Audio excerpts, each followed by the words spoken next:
Ukitumia kinywaji hichi kila asubuhi na kufuatisha ulaji uliokuwa ni sahihi, ukapata muda wa kupumzika na kupata kufanya mazoezi japo kutembea kwa muda kidogo, utaweza kuweka presha yako katika hali ya kawaida. Chukua kipande cha boga, changanya na maji kidogo, glasi 2 au 1.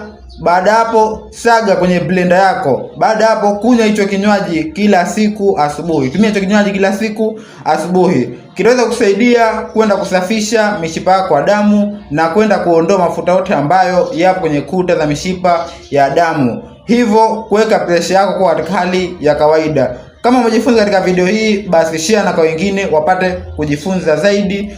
Pia acha comment kwa ulichojifunza, na kama kuna kitu unahitaji kujifunza, acha comment hapo kwa ajili ya kupata msaidizi zaidi wa kushusha presha yako kwa katika hali ya kawaida. Chukua namba yangu iliyoko bio, alafu nitumie SMS au nipigie kwa ajili ya kupata usaidizi huo na kupata ukaribu zaidi wa juu ya kutatua hiyo changamoto yako moja kwa moja na kwa njia ambayo ni sahihi.